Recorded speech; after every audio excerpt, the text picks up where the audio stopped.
여러분 세례를 받기 위해서 십계명을 열심히 암송했던 그런 기억이 있습니다. 여러분 중에도 그런 기억이 있는 분이 있으시겠죠. 그런데 그 이후로는 별 신경 안 쓰고 십계명이 있으려니 그렇게 살아온 것이 아닌가 싶기도 합니다. 그런데 성경 찬송 책의 이게 표지 안에는 꼭 십계명이 실려 있죠. 중요하다는 얘기입니다. 자, 십계명은 무엇인가 다시 한번 돌아보겠습니다. 우선 구약의 처음 5권을 우리는 모세오경 혹은 율법사라고 부르죠. 창세기, 출애굽기, 레위기, 민수기, 신명기, 창출, 레위기, 신는 율법서다. 하나님께서 이스라엘 백성들에게 이것을 지키라고 주신 행위 지침들이에요. 그 율법들을 요약하면 바로 십계명이 되겠습니다. 그런데 이 십계명은 출애굽기 20장과 그리고 신명기 5장 두 곳에 나오죠. 전자를 시내산 언약, 후자를 모압 언약이라고 부릅니다. 시내산 언약은 이스라엘이 애굽을 떠난 지 3개월 후에 시내산 아래에 도착했고 거기서 모세는 하나님께 부름받아 올라가서 계명을 받습니다. 그렇게 해서 그 백성과 하나님 사이에 언약이 체결되는 겁니다. 그리고 모압 언약은 무엇인가? 그로부터 약 40년 후 이스라엘의 광야 방황 마치고 이제 가나안 땅 들어가기 직전 동편 모압 땅에 모였을 때 다시 한번 그 언약이 확인되는 거예요. 재확인. 그럼으로써 이 백성은 나의 백성이라는 사실을 하나님이 확인하신 거죠. 자, 본래 하나님의 언약은 그들의 조상인 아브람 때부터 시작이 됩니다. 하나님은 그 후손들로 민족을 형성하게 만드시고요. 그리고 그들을 광야로 불러서 언약을 맺으십니다. 하나님은 이스라엘의 하나님이고 이스라엘은 하나님의 백성이다. 그 내용이에요. 이 관계를 형성하는 것이 언약이고 언약 체결의 핵심입니다. 레위기 말씀 보시면 26장 12절에 이런 말씀이 있습니다. 12절 같이 읽어볼까요? 시작. 나는 하나님이 되고 네, 그러니까 나는 너의 하나님, 너희는 나의 백성 그 얘기입니다. 이 양자 간의 관계가 형성이 되는 거죠. 그리고 그 언약을 유지하기 위한 부칙들이 주어지는데 바로 십계명입니다. 그 언약 내용이 유지되려면 십계명들을 지켜야 한다는 거예요. 하나님이 이스라엘을 출애굽시킨 이유가 뭡니까? 자기 백성 삼으려고. 자, 이 언약을 체결한 후에 하나님 편에서는 이들을 보호할 책임을 걸머집니다. 기꺼이 그 책임을 지시는 거예요. 여러분 지난 시간에 아브라함이 그 기근을 피해 애굽에 갔다는 얘기를 나누지 않았습니까? 거기에 갔다가 아내를 애굽 왕 바로에게 빼앗길 뻔한 일이 발생했었죠. 아브라함도 놀랐지만 제가 볼 때는 그 상황에서 하나님도 가장 화들짝 놀라진 게 아니실까. 왜요? 아브라함은 하나님과 특별한 상대잖아요. 그 부부가 잘 해내야 그 후손으로 구속 역사를 꾸며간단 말입니다. 그런데 아내를 이방 왕에 보내버리면 어떻게 되는 거죠? 하나님은 그래서 전격적으로 개입하셔서 사례를 구하고 아브라함을 거기서 끄집어내십니다. 자, 왜 그렇게 하셔야 되는가? 그것은 바로 아브라함과 하나님은 무슨 관계? 언약 관계라는 거예요. 언약 관계. 피살 묶어요. 후대에 와서도 그 언약은 그대로 유효합니다. 그래서 이스라엘을 하나님은 돌보시는 거예요. 자, 여러분 예를 들면 마치 미국과 한국의 동맹 계약과도 같은 거라고 보겠죠. 그러니까 둘 중 어느 나라가 공격을 받으면 바로 개입하는 겁니다. 바로. 그러니까 우리가 한국이 공격을 받으면 미군은 자동 개입한다. 이게 바로 언약, 계약 관계라고 볼 수 있겠습니다. 자, 하나님은 주도적으로 아브라함을 선택하셨습니다. 그리고 그 후손을 돌보시고 드디어 출애굽시키신 후에 시내산에서 구체적인 언약을 주십니다. 대신에 백성들은 하나님께 순종할 의무가 주어지는 거예요. 이스라엘은 이 십계명을 기준 삼아서 순종해야 됩니다. 그것을 지키면 언약 관계가 잘 유지되는 것이죠. 그러면 어기면 어떻게 되죠? 여러분 하나님의 백성이라고 하는 언약 관계 자체가 깨지는 거예요. 파기됩니다. 그래서 이 십계명이라는 언약의 부칙이 중요해요. 예를 들면 우리 부동산을 매매하려고 할 때 그 계약을 하면서 부칙을 붙이죠. 잔금 날짜는 언제이고 집은 이렇게 수리하고 붙인다고요. 이것들을 잘 지키면 매매 계약이 성사가 됩니다. 안 지키면 매매는 깨어집니다. 파기됩니다. 십계명도 부칙과 흡사하다라고 보시면 되겠습니다. 관계가 중요한데 하나님과 그 백성과의 관계가 유지되기 위해서 이 계명을 주신 거예요. 그래서 이것들을 기초로 해서 다른 율법들을 또 지키라고 주시기도 하시고요. 자, 율법을 지킬 때는 하나님과의 관계에 초점을 둬야 됩니다. 그 관계를 유지하기 위해서 십계명을 지키는 거고요. 또 관계를 더 좋게 만들기 위해서 율법들을 지키는 것이다 라고 마음에 담아두십시오. 자, 그런데 십계명은 하나님과의 관계를 측정하는 최저 기준선이 될 수도 있다. 최저 기준선. 그러니까 최소한 이건 지켜라. 그런 내용이에요. 이것도 못 지키면 관계가 상실된다.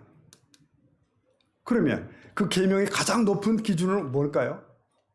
가장 높은 신명기 6장 4절을 다시 읽어보겠습니다. 거기 보면은 이스라엘아 들으라 우리 하나님 여호와는 오직 유일한 여호와시니 5절 다 같이 봅시다. 너는 마음을 다하고 힘을 다하여 사랑하라. 그러니까 마음 뜻힘을 다하여 내 하나님을 사랑하라.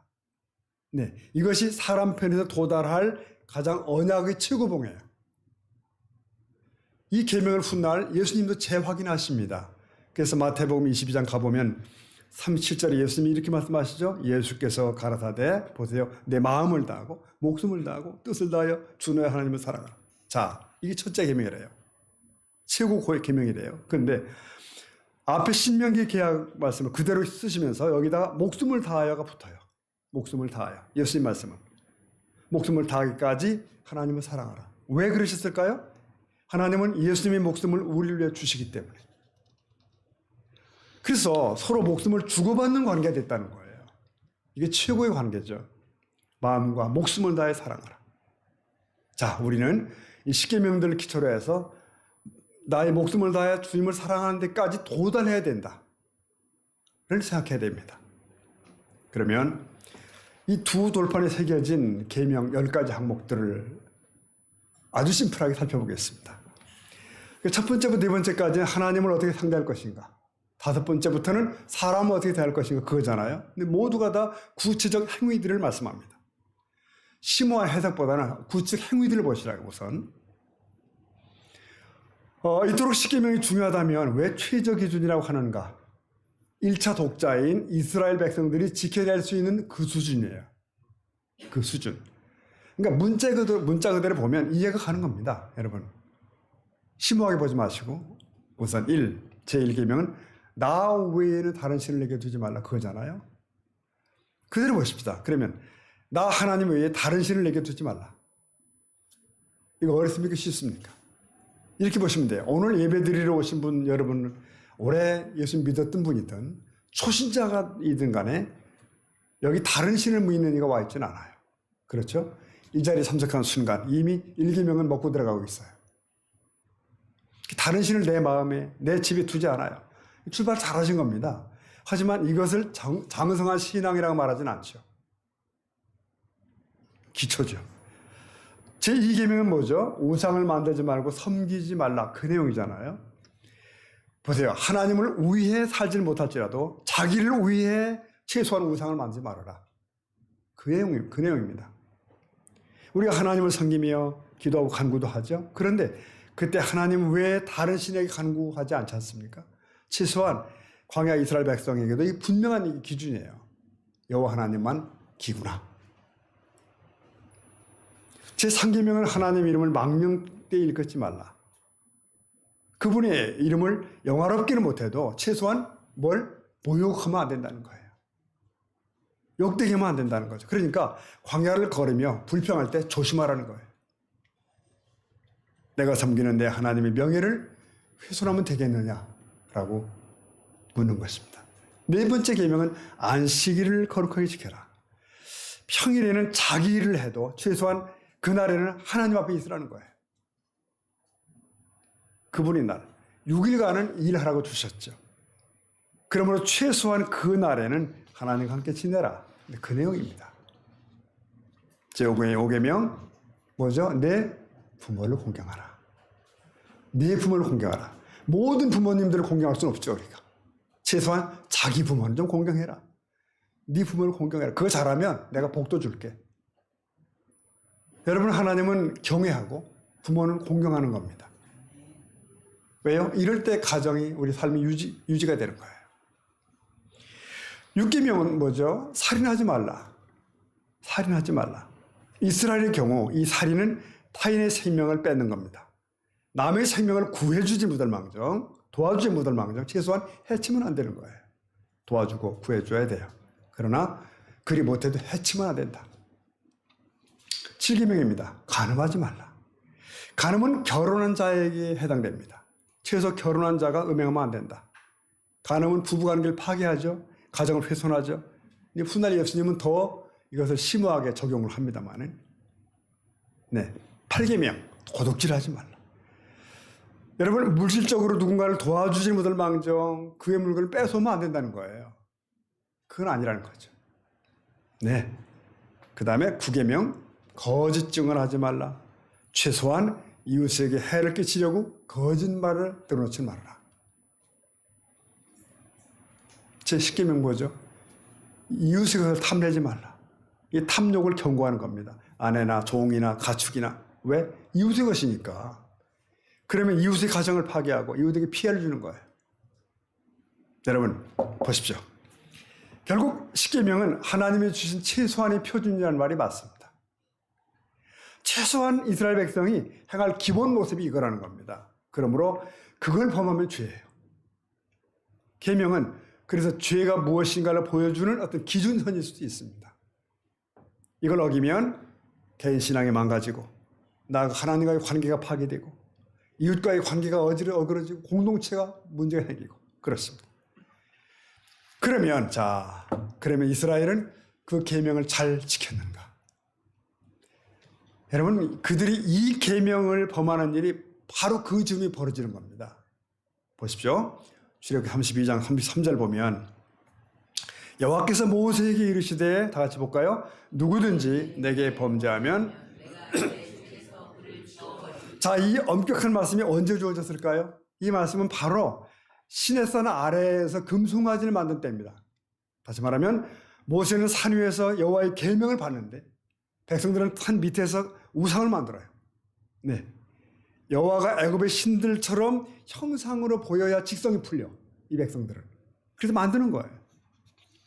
그래서 금송아지 만들고 경배하고 그럽니다. 그들은 바로 제 상계명을 어기고 있는 거죠. 그래서 진노하신 여호와께서는 이렇게 말씀하신 거예요. 누구든지 이렇게 내게 범죄하면 내 책에서 그를 지워버리겠다. 아주 단호한 말씀을 하시는 거죠. 여러분, 나라법을 어기는 자는 감옥에 가잖아요. 사회 공동체에서 격리시키죠. 최소한 규정이 법입니다. 법은 최소 규정이에요. 그러니까 그 위에 뭐가 있죠? 도덕이 있습니다. 그 위에 양심이 있습니다. 법이란 최저선이에요. 그걸 어기면 이 사회에서 분리시킨다. 10계명도 그런 의미를 보면 최저의 법이에요. 어기는 자는 공동체에서 벗어나게 됩니다. 하나님의 공동체에서.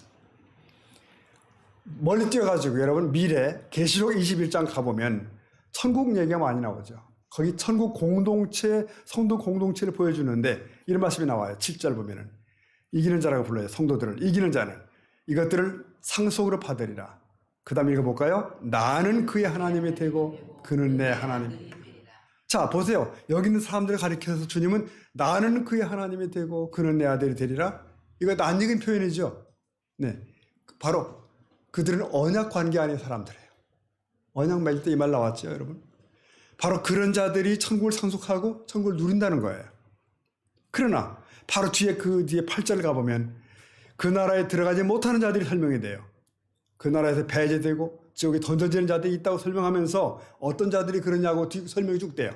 여러분, 뭐라고 되는지 아십니까? 믿지 않는 자, 살인하고 음란하고 우상 숭배하고 거짓말하고. 이거 어디서 본 내용이죠? 10계명에서 본 거예요. 10계명 항목들입니다. 계명을 범하는 자들은 불과 유황으로 타는 못에 던져지리라. 이렇게 나오는 거예요. 그러므로 우리가 이렇게 말할 수도 있어요. 10계명을 지키지 않는 자는 천국 안 된다.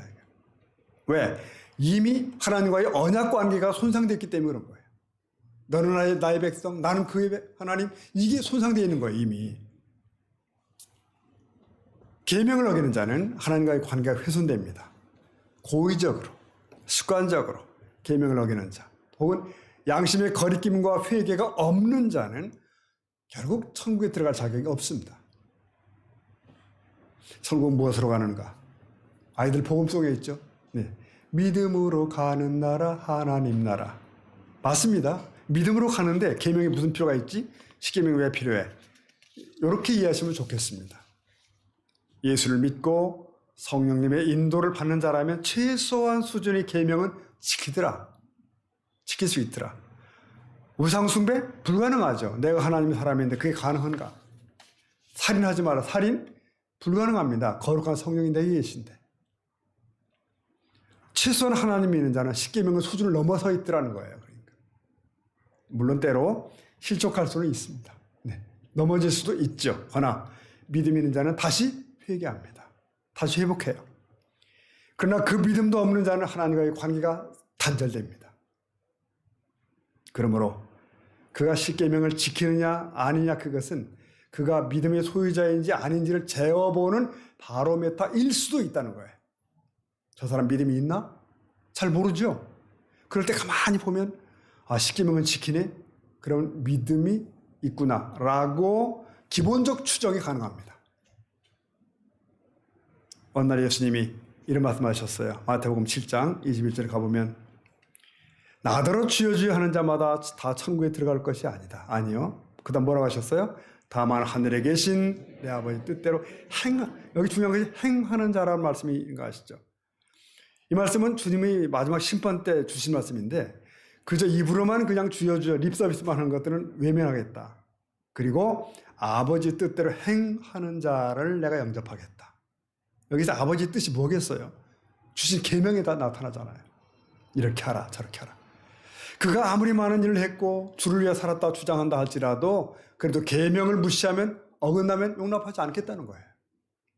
여러분 신앙이 좋고 나쁘고 그럴 수 있습니다. 어린 믿음도 있을 수 있어요.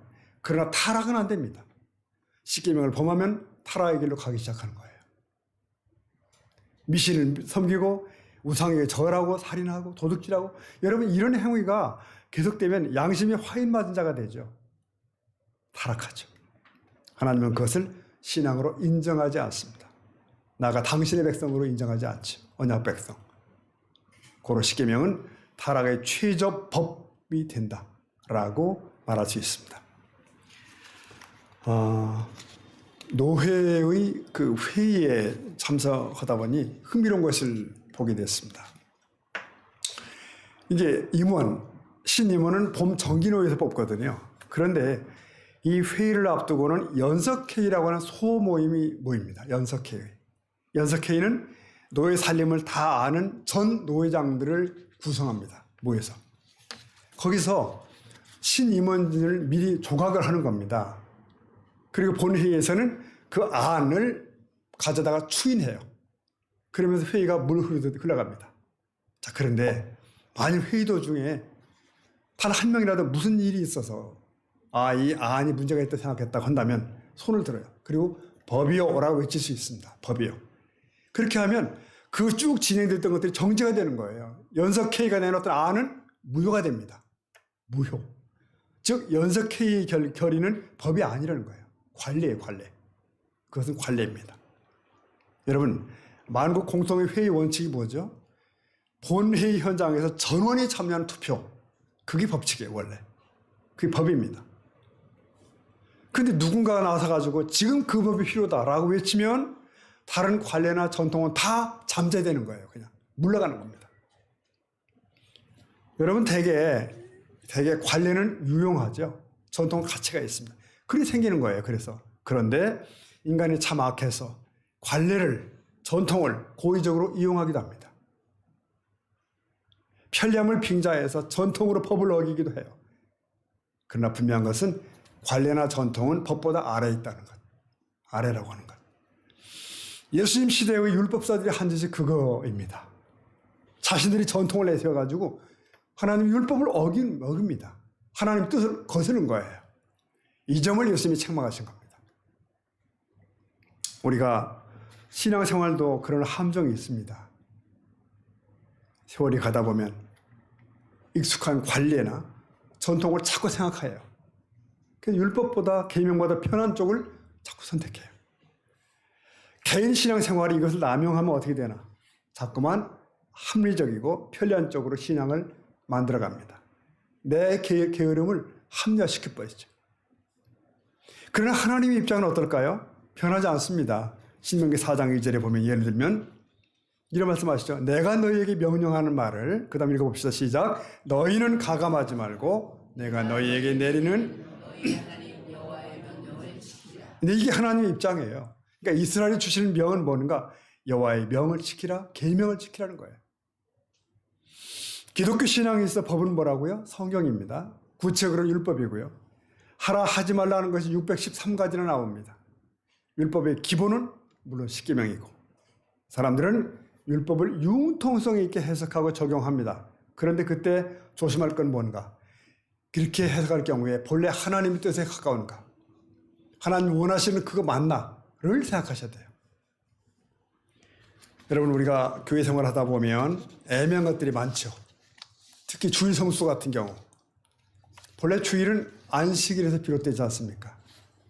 그날이 신약에 와서 이제 주일로 지켜지게 되는데 하지만 여전히 주일 성수는 그 안에 안식일의 의미가 함께 들어가 있어요.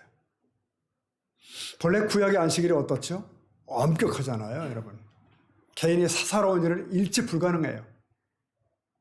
식량인 만나도 거두러 나가면 안 돼. 뭘 매매하는 거 불가능해요. 그러니까 온전히 여호와 하나님을 높이며 경배하며 하루를 지내야 된다는 거죠. 자, 신약시대를 사는 우리는 어떻죠? 복음 안에서 많은 자유를 누립니다. 제물을 드리는 번거로움 대신 이런 제사를 드려요. 예배를 드려요. 그렇다면 안식일을 주일로 지키는 우리의 마음 자세는 어떠해야 되는가? 이런 마음만은 구약 백성들 이상해야 된다. 하나님 앞에. 그런데도 사람들은 할 수 있는 한 자꾸만 편리한 쪽으로 갑니다. 지나친 융통성을 만들어요. 특히 여러분 지구촌에 코로나가 몰려온 3년을 지낸 뒤 교회의 분위기가 많이 바뀌었대요. 특히 주일 성수의 의무감이 대개 줄어들었다는 겁니다. 뭐 빠질 수도 있지 뭐 그럴 수도 있지. 그래서 우리는 자꾸만 내가 좋은 방향을 관례로 삼아요. 전에 그랬어. 그걸 전통으로 삼아버려요. 우리는 그것이 아니라 오히려 우리는 하나님께서 기뻐하실 방향은 어디로 가야 되는가? 어느 쪽인가? 그겁니다. 잔머리 굴리는 삶이 있죠. 뭐가 죄지? 죄만 안 걸리면 되는데 이런 거예요. 그러니까 우리는 그것이 아니라 무엇이 주님을 기쁘시게 할 수 있는가? 이 계명을 주신 하나님의 마음은 무엇일까? 바로 그겁니다. 그쪽으로 가야 돼요. 그래서 우리는 할 수 있는 한 좀 불편하게 믿어야 돼요. 불편하게. 과거의 선진들처럼 우직하게 신앙생활을 하는 것이 좋습니다. 안전합니다. 오래전 농촌 교회의 모습을 저는 기억합니다. 농번기는 고양이 발톱도 필요할 만큼 바쁘죠. 이 농번기가 아무리 바빠도 주일이면 일 멈추고 교회로 갑니다. 정갈하게 빨아입은 옷을 입고 성경을 들고 교회 가는 거예요. 그러니까 한 동네에 살아도 교인과 불신자는 판이합니다. 너무 달라요. 주일날 보면 알아요. 교인들은 일단 단정하게 차려입고 예배당으로 갑니다. 하나님의 말씀을 듣고 정성껏 예물도 드리고 그렇게 살아요. 불신자들은 어떻게 하죠? 1년 365일 그냥 논에 엎드려 있어요. 쉬는 날 없습니다. 그렇게 일생이 흘러가는 거예요. 일생이. 얼마나 차원이 다릅니까, 여러분? 그런다고 그들이 부자가 되는가? 자식들이 잘 되나? 오히려 그 반대예요. 자, 성도 여러분. 그래서 우리는 스스로 마음속으로 외쳐야 됩니다. 법이요. 그걸 외쳐야 돼요. 법이요. 나는 하나님 법으로 살겠다는 그런 내용이에요. 말씀에 순종하며 가겠다는 거죠. 법으로 삼고. 그들이 어느 하나님의 참 언약 백성이에요. 우리 성도들이 둘러앉아 토론을 많이 하잖아요. 그런데 의견이 어떤 때는 분분할 수 있죠. 그런데 만일 누군가가 법이요. 여기 보니 말씀이 이렇게 되어 있습니다. 라고 한다면 다들 말을 멈춰야 되는 거죠. 멈추고. 그리고 거기에 승복하고 거기에 집중해야 되는 거예요. 여러분 오늘 기독교 신자들의 사는 모습을 보면 두 종류의 양극단이 있다고 볼 수 있습니다. 그러니까 율법주의자가 있는가 하면 율법 폐기론자가 있어요. 네, 율법주의자는 지나치게 율법을 집중하기 때문에 성경에 나오는 모든 율법들을 문자 그대로 다 지키려고 애써요. 그러다 보니까 신앙생활에 기쁨이 없고 늘 죄책감에 잡히고 남도 정죄하고 그러면서 나는 지옥 갈지 몰라 늘 두려움 속에 살아요. 반면에 율법 폐기론자는 어떻게 하죠? 이 사람은 스스로 행복해. 율법이란 구약에 관련된 거야. 이제는 상관이 없어. 내 죄는 다 사함받았어. 그리고는 자기 멋대로 사는 거죠. 무율법주의자예요. 그러면 보세요. 율법 폐기론자와 율법주의자 중에 어느 쪽 사람들이 더 많을까요? 현대는 단연 율법 폐기론자들이 다수입니다. 그들은 무율법주의로 살아가요. 율법 없는 것처럼. 그래서 결국은 행위가 비신자와 다를 바가 없어요. 다를 바가 없다. 여러분, 예수님은 단언하십니다. 너희는 좌로나 우로나 치우치지 말라. 율법주의자는 우로 치우친 거예요. 무율법주의자는 좌로 치우치는 겁니다. 우리는 중심을 잡아야 돼요. 율법주의자가 되어서는 안 됩니다. 그러나 법 없는 자처럼 살아도 안 되는 겁니다. 율법은 필요하거든요. 사사기 21장 25절 말씀 보면 오래전 말씀이죠. 읽어보겠습니다. 시작. 그때에 이스라엘이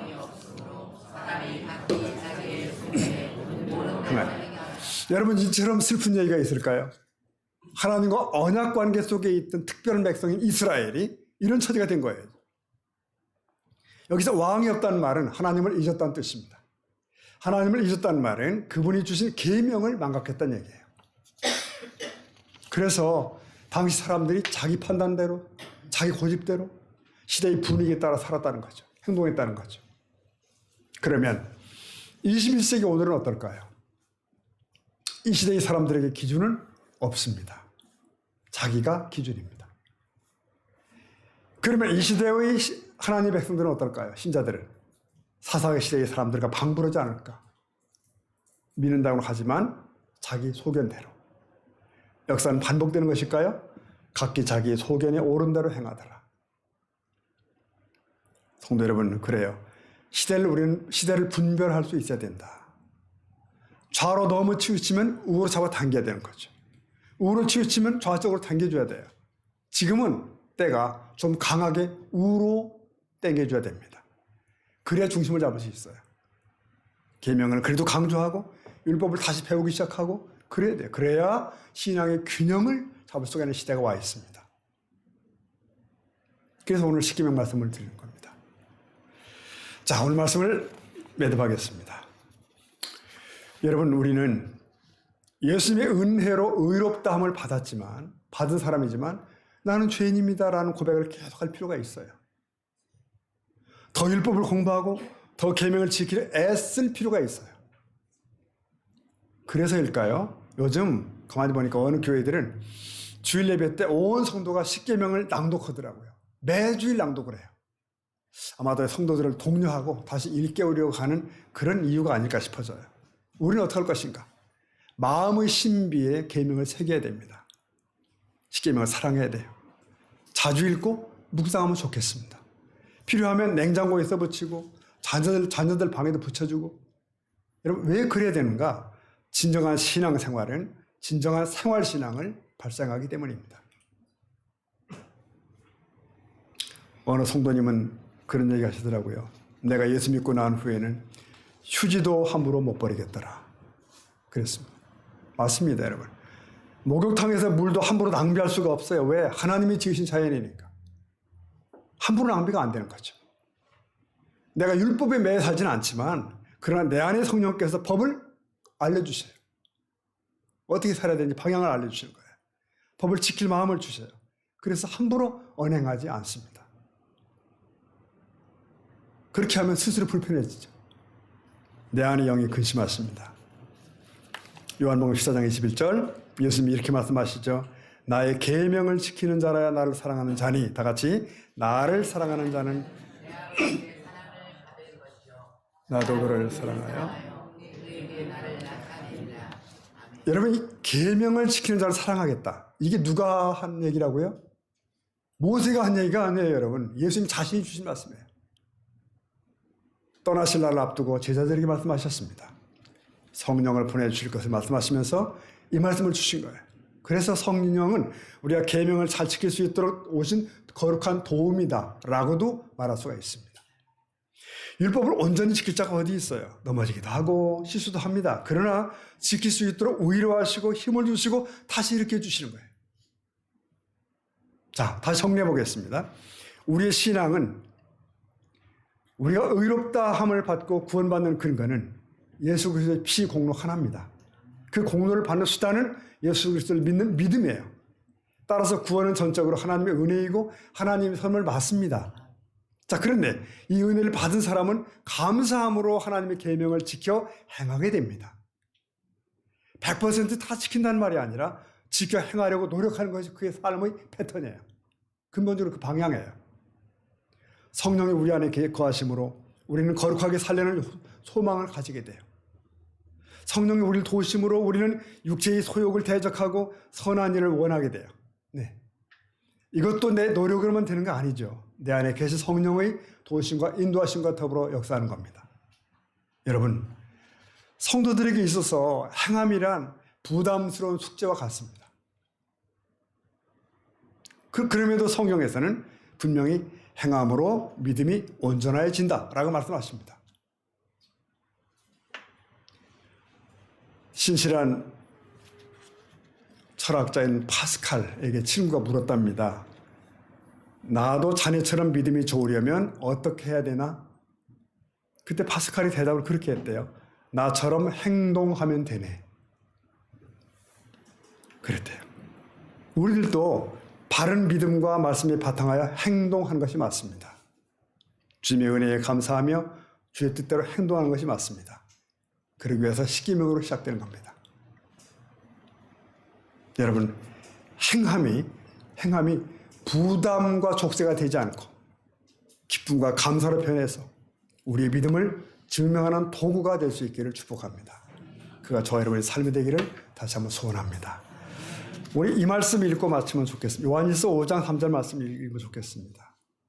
같이 읽습니다. 시작. 우리가 그의 계명을 지키는 것이다. 그의 계명은 무거운 것이 아니로다. 아멘. 그의 계명들은 무거운 것 아닙니다. 아멘. 우리 그 마음 가지고 주님 말씀하시면 내가 나아가리다. 네, 다짐하며 같이 한번 부르겠습니다. 주님 말씀하시며 내가 나아가리다. 주님 뜻이 아니면 내가 멈춰서리다. 나의 각오서는가 주님 뜻에 있으니 오 주님 나를 이끄소서.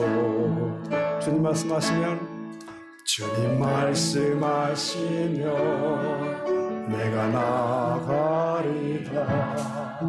주님 뜻이 아니면 내가 멈춰서리다. 나의 각오서는가 주님 뜻에 있으니 오 주님 나를 이끄소서. 뜻하신 그곳에 나 있기 원합니다. 이끄시는 대로 순종하며 살리니 연약한 내 영혼 통하여 일하소서. 주님 나라와 그 뜻을 위하여 뜻하신 그곳에 나 있기 뜻하신 그곳에 나 있기 원합니다. 이끄시는 대로 순종하며 살리니 연약한 내 영혼 통하여 일하소서. 주님 나라와 우리 한 번 더 뜻하신 그곳에 나 있기 원합니다. 뜻하신 그곳에 나 있기 원합니다. 이끄시는 대로 순종하며 살리니 연약한 내 영혼 통하여 일하소서. 주님 나라와 그 뜻을 위한 오 주님 오 주님 나를 이끄소서. 아멘. 우리 한번 따라하십시다. 계명은 무거운 것이 아닙니다. 네, 전부 잘 일어나셔서 헌금을 봉헌하시겠습니다.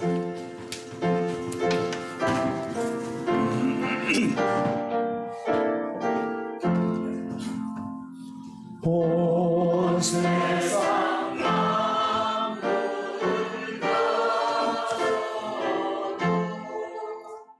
주내 못 따가겠네. 놀라운 사랑받은 나 몸으로 재물 삼겠네.